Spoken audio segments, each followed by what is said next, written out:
इस वीडियो में मैं आपसे बात करूंगा, जैसा कि आप सभी को मालूम है, अधीनस्थ बोर्ड यानी कि RSMSSB बोर्ड द्वारा 2 जून से NHM के एग्ज़ाम शुरू हुए, जो कि कल आपके मॉर्निंग में कंप्लीट हो जाएंगे GNM एग्ज़ाम के साथ। तो इस बीच आज जो इवनिंग शिफ्ट में एग्ज़ाम आयोजित हुआ है ANM का, इस वीडियो में मैं आपसे बात करने जा रहा हूँ। आज ANM के एग्ज़ाम में अटेंडेंस कितनी रही है, जिससे कि पर सीट कंपटीशन है वो 2 गुना के लिए कितना स्टूडेंट एक सीट के लिए फ़ाइट होगी और 1 गुना के लिए कितने स्टूडेंट की फ़ाइट होगी। इसके अलावा आपके इसमें टोटल 159 पद है, तो कौन सी कैटेगरी में कितने पद है उसके बारे में चर्चा करूँगा। और रिजल्ट आपका रैंक वाइज आएगा। इस बार आपको रिजल्ट में कट ऑफ नहीं बताई जाएगी। ऐसा क्यों, उसके पीछे का कारण भी बताऊंगा। कट ऑफ तो कब बताई जाएगी उसका भी रीजन दूंगा। और पिछली बार ANM का जो एग्ज़ाम हुआ था उसमें कट ऑफ कितनी गई है इसके बारे में चर्चा करूंगा। और आपको कमेंट बॉक्स में बताना है कि आज के पेपर में आपने 150 में से कितने क्वेश्चन सही किए। देखिए, एक्सपेक्टेड कट ऑफ जो 2025 में इस बार NHM के जितने भी एग्ज़ाम हुए हैं उन सब की कट ऑफ के बारे में भी हमें चर्चा करूंगा। वो चर्चा में आपका कल GNM का एग्ज़ाम हो जाए, उसके बाद परसों से 2 तारीख से लेकर 13 तारीख तक जितने भी एग्ज़ाम हुए उन सब के बारे में स्टूडेंट से रिव्यू लेकर उनके रिव्यू के आधार पर आपको बताया जाएगा हर एग्ज़ाम की कि एक्सपेक्टेड कट ऑफ है वो कितनी तक जा सकती है। लेकिन फिलहाल मैं आपसे बात करने जा रहा हूँ आज के पेपर की अटेंडेंस कितनी रही है, जैसे कि पर सीट कॉम्पिटिशन कितना रहा है, यानी कि हर सीट के लिए कितनी महिला में फाइट रहेगी। और उसके बारे में बात करने से अलावा आपको मैं बात करूंगा कि कट ऑफ इस बार आपको क्यों नहीं बताई जाएगी, उसके पीछे का रीजन मैं बताऊंगा। अगर नियम चेंज कर दिया तो अलग बात है, लेकिन अभी तक जो अधीनस्थ बोर्ड के रूल के हिसाब से रिजल्ट आ रहे हैं उसी रूल से आए तो आपको कट ऑफ क्यों नहीं देखने को मिलेगी, मैं बात करूंगा इस वीडियो में। इसलिए वीडियो को बिना स्किप किए कंप्लीट देखें। वीडियो पसंद आए तो वीडियो को लाइक कीजिए, चैनल जरूर सब्सक्राइब कीजिए। सबसे पहले बात करते हैं अटेंडेंस। तो जैसे कि मैंने आपको पहले भी कहा था, ANM का एग्ज़ाम आपके 7 संभाग में आयोजित किया जाएगा और ये आपके एग्ज़ाम 7 संभाग में आयोजित किया गया, अजमेर, भरतपुर, बीकानेर, जयपुर, जोधपुर, कोटा और उदयपुर में। इसमें टोटल महिला कैंडिडेट थी 13,958। इसमें से आज परीक्षा में जो उपस्थिति हुई है महिलाएं, वो 12,199 महिलाओं ने परीक्षा दी थी और 1769 महिलाओं ने परीक्षा नहीं दी थी, यानी कि 1769 महिलाएं हैं वो एब्सेंट रही है। अटेंडेंस रही है आज के पेपर में 87.33%। अटेंडेंस बहुत अच्छी रही है, इतनी प्रतिशत अटेंडेंस रही है।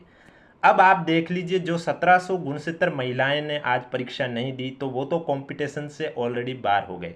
तो अब हम पर सीट कंपटीशन 13,958 से नहीं देखेंगे, हम पर सीट कंपटीशन 12,199 से देखेंगे। उससे पहले अगर जिले वाइज संभाग वाइज की बात करें तो सबसे ज़्यादा अटेंडेंस रही है वो आपके कोटा संभाग की रही है 93.20। तो चलिए अब बात करते हैं पर सीट कॉम्पिटिशन कितना है। तो पर सीट कॉम्पिटिशन के लिए आपको पता होना चाहिए इसमें टोटल पद कितने हैं। तो इसमें आपके नॉन TSP के 159 पद है, TSP में कोई भी पद नहीं है, टोटल 159 पद हैं। अब DV में, जैसे कि पिछली बार आपने देखा होगा, DV में 2 गुना कैंडिडेट को बुलाया है, तो इस बार भी अगर DV में 2 गुना कैंडिडेट को बुलाते हैं तो आपका जो पर सीट कॉम्पिटिशन है, अब मैं देखूंगा 12,199 महिलाओं में, क्योंकि एग्ज़ाम इतनों ने ही दिया तो अब जो फाइट रहेगी वो इतनी ही महिलाओं में रहेगी। जो 1769 एब्सेंट रहे हैं वो इस कंपटीशन से ऑलरेडी बाहर हो चुके हैं। तो आपको मालूम है 2 गुना को बुलाएंगे, रिक्त पदों के 2 गुना, यानी कि 159 का 2 गुना लगभग आपका हो गया 318। तो DV के लिए जो पर सीट कॉम्पिटिशन रहने वाला वो 39 महिला पर सीट फाइट रहने वाली है, यानी कि हर 39वीं महिला का DV होगा। लेकिन कंडीशन एक और है, वो क्या कंडीशन है वो भी मैं आगे बताऊंगा, लेकिन उससे पहले फाइनल रिजल्ट के लिए पर सीट कॉम्पिटिशन कितना है वो बता देता हूं। लेकिन उससे पहले अगर वीडियो को लाइक नहीं किया तो एक बार वीडियो को लाइक जरूर करें, चैनल भी जरूर सब्सक्राइब करें। और आपके 150 में से कितने क्वेश्चन सही हुए कैटेगरी के साथ कमेंट बॉक्स में हमें ज़रूर बताएं, जिससे कि परसों मैं आपके लिए एक्सपेक्टेड कट ऑफ का भी वीडियो लेके आऊँगा। तो आपके जो 39 है ये तो DV के लिए है पर सीट कंपटीशन महिला में, लेकिन फाइनल रिजल्ट में आपके जितने पद है उसी से हम देखेंगे, यानी कि 12,199 महिलाओं ने एग्जाम दिया है और 159 पद है, यानी कि जो पर सीट कंपटीशन है वो आपके 77 महिला में पर सीट कंपटीशन है, यानी कि फाइनल रिजल्ट के लिए इन्हें हर 77वीं महिला को सेलेक्ट करना होगा। लेकिन कंडीशन अब वो कौन सी है जो मैं अभी बात करने जा रहा हूँ। कंडीशन ये है कि आपके न्यूनतम 40% नंबर लाने भी जरूरी है, यानी कि आज के पेपर में 150 क्वेश्चन थे, इन 150 क्वेश्चन में से मिनिमम 60 क्वेश्चन तो आपको सही करने कंपलसरी हैं। अगर आपके क्वेश्चन 60 से कम सही हो रहे और फिर कट ऑफ भले ही कितने जाए, वो पद खाली छोड़ देंगे लेकिन आपको नहीं लेंगे, क्योंकि आपने रूल में देखा होगा SC ST के लिए 5% की छूट है, बाकी OBC जनरल कैटेगरी इनके लिए जो है वो 40% न्यूनतम लाने कंपलसरी है। पिछली ANM जो एग्ज़ाम हुआ था 2024 में, उसमें ये रूल नहीं था, इसलिए उसमें आपने देखा ही होगा कट ऑफ भी बहुत कम गई थी। तो इस बार भी अगर पिछली बार के तरह 40% से भी नीचे कट ऑफ गई, अगर ऐसा हुआ तो वो एक भी कैंडिडेट को नहीं लेंगे, पद खाली छोड़ देंगे लेकिन लेंगे नहीं, क्योंकि इस बार का रूल है कि आपको मिनिमम 40% तो लाने कंपलसरी है, यानी कि 150 में से 60 क्वेश्चन तो आपके सही होने कंपलसरी ही है। उसके बाद सोचेंगे कि आपकी फिर रैंक कहाँ तक जारी है। ये तो आपका था पर सीट कॉम्पिटिशन के बारे में।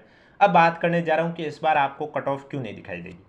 वो मैंने इसलिए कहा क्योंकि आप देख लीजिए, जुलाई 2024 के बाद अधीनस्थ बोर्ड ने आज की डेट तक जितने भी रिजल्ट जारी किए हैं, प्री डीवी का रिजल्ट, यानी कि डीवी से पहले जो रिजल्ट है, यानी कि जो आप रिटर्न एग्जाम देते हो उसका रिजल्ट, जितने भी जारी किए उन सब का रिजल्ट उन्होंने रैंक वाइज रिजल्ट जारी किया, यानी कि जिन्होंने एग्जाम दिया उन सभी कैंडिडेट की रैंक बताई जाती है ओवरऑल में कि आपकी रैंक कहाँ पर है। कट ऑफ का उल्लेख पीडीएफ में कहीं पर भी नहीं किया है। तो अब डाउट ये आता है कट ऑफ कब बताई जाएगी। पिछली बार बताई गई थी कट ऑफ, लेकिन ये रूल जुलाई 2024 के बाद जितनी भी भर्तियां हुई है उन पर ये इन्होंने अधीनस्थ बोर्ड ने लागू किया।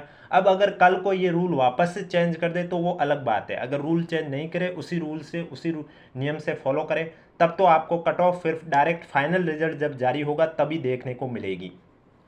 क्योंकि 2024 के बाद, जुलाई 2024 के बाद जितने भी एग्जाम हुए उनके प्री डीवी के रिजल्ट में कट ऑफ का उल्लेख कहीं नहीं किया गया। प्री डीवी में सिर्फ उन्होंने रैंक बताई है और उसके बाद डीवी होता है और उन्हीं रैंक के आधार पर स्टूडेंट को लिया जाता है और उसके बाद फाइनल रिजल्ट जब जारी किया जाता है तब उस पीडीएफ में कट ऑफ बताई जाती है कि फाइनल कट ऑफ ये रही है। ये तो आपकी बात थी कि रिजल्ट में कट ऑफ क्यों नहीं बताई जाएगी, वो मैंने आपको बता दिया है। अब कल को अगर रूल चेंज कर दे तो वो अलग बात है, लेकिन अभी तक जिस कंडीशन से ये रिजल्ट निकाल रहे हैं उस हिसाब से मैंने आपको बताया है। अब बात करने जा रहा हूँ इसमें आपकी कौन सी कैटेगरी में कितने पद है वो भी तो आपको पता होना चाहिए, क्योंकि रिजल्ट रैंक वाइज आएगा अगर, तो वो कैसे चेक करना होगा, वो रिजल्ट आएगा तब की बात है, मैं आपको बता दूंगा।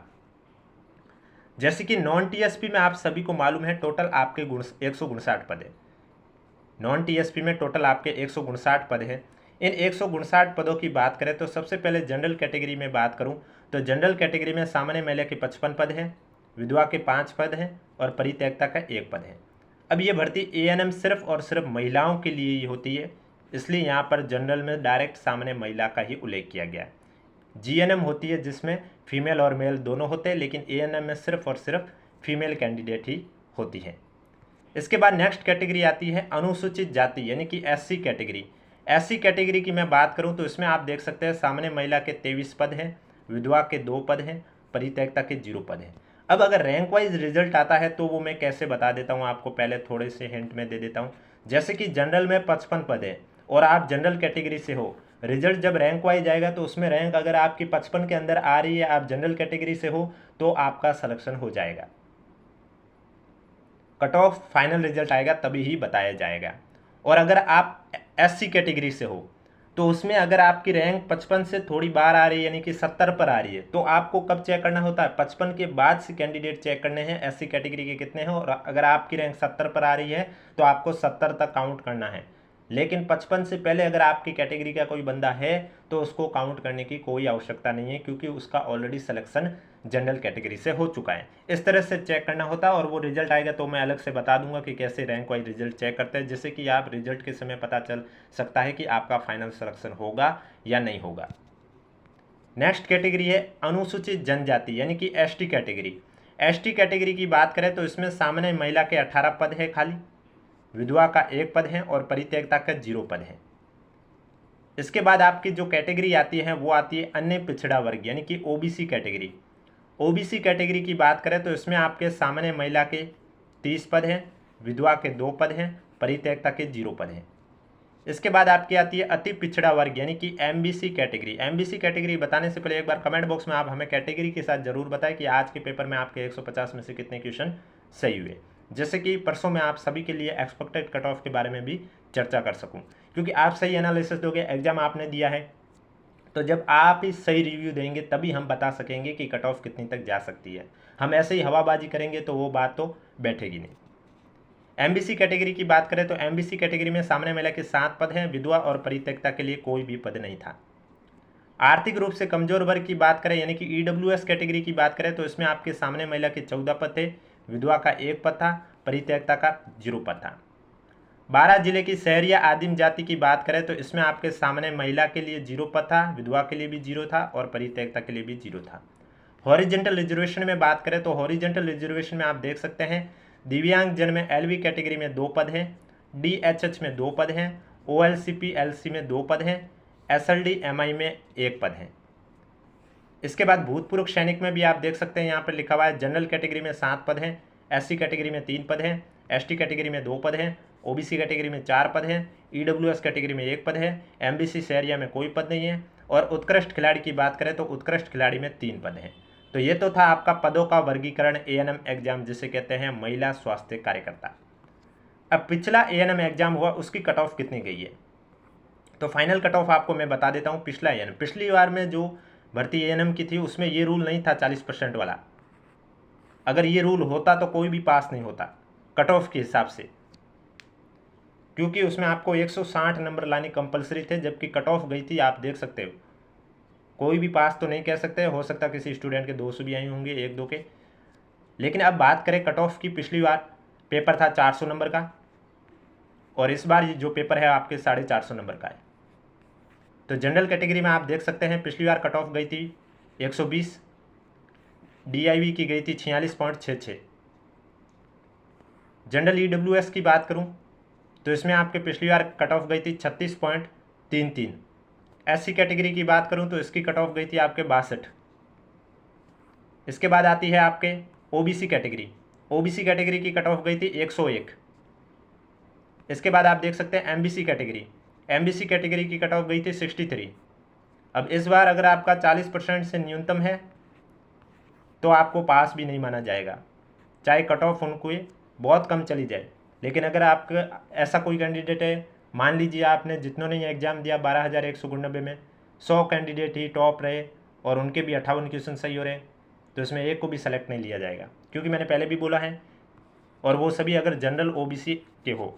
एससी एसटी को 5% की छूट है, बाकी आपको 40% यानी कि 150 में से 60 क्वेश्चन तो कंपलसरी है सही करने, तभी आप पास माने जाओगे। बाकी आगे फिर कट ऑफ पर विचार किया जाएगा। लेकिन अगर आपके 60 क्वेश्चन भी सही नहीं हुए तो कट ऑफ भले कितनी जाए, कितनी भी लो जाए, लेकिन आपका सिलेक्शन नहीं होगा। अब आप हमें कमेंट बॉक्स में ज़रूर बताइए कि आपके 150 में से कितने क्वेश्चन सही हुए, जिससे कि कल आपको परसों आपको एएनएम एग्जाम के आप सभी महिला स्टूडेंट के रिव्यू के आधार पर मैं बता सकूं कैटेगरी वाइज की कट ऑफ है वो कितनी जा सकती है। बाकी पेपर में तो रूल आपको पता ही था। अगर किसी भी स्टूडेंट, महिला स्टूडेंट ने आज के पेपर में अगर किसी क्वेश्चन का आंसर नहीं आ रहा था, नेगेटिव मार्किंग थी और उन्होंने गोला नहीं भरा, खाली छोड़ दिया, और ऐसे अगर उन्होंने 15 से ज़्यादा ऐसे क्वेश्चन है जिसमें एक भी गोला नहीं भरा तो उनका रिजल्ट रिजेक्ट हो जाएगा। और 15 से कम अगर ऐसे क्वेश्चन उनके हुए जिसमें उन्होंने गोले नहीं भरा, एक भी गोला, तो उनका पर क्वेश्चन 1/3 के हिसाब से नंबर कटना शुरू हो गया, समझ लीजिए। क्योंकि आपको मालूम है नया रूल, पिछले एएनएम में भी ये रूल था, वैसे भी आपको मालूम होगा। अब कोई भी डाउट है तो नीचे कमेंट बॉक्स में पूछिए। वीडियो पसंद आए तो वीडियो को लाइक कीजिए, चैनल जरूर सब्सक्राइब कीजिए। और नॉन टीएसपी के लिए है आपके 159 पद, टीएसपी के लिए इस बार आपके कोई भी पद नहीं थे, पिछली बार तो थे। और पेपर की अटेंडेंस बहुत अच्छी रही है, आप देख सकते हैं 13,958 महिला कैंडिडेट में से 12,189 महिला कैंडिडेट ने आज एग्जाम दिया था। और संभाग 7 संभाग में ये पेपर आयोजित हुआ, जिसमें कोटा संभाग में सबसे ज़्यादा अटेंडेंस रही है, यानी कि वहाँ सिर्फ और सिर्फ 868 में से 59 महिला कैंडिडेट ने परीक्षा नहीं दी थी।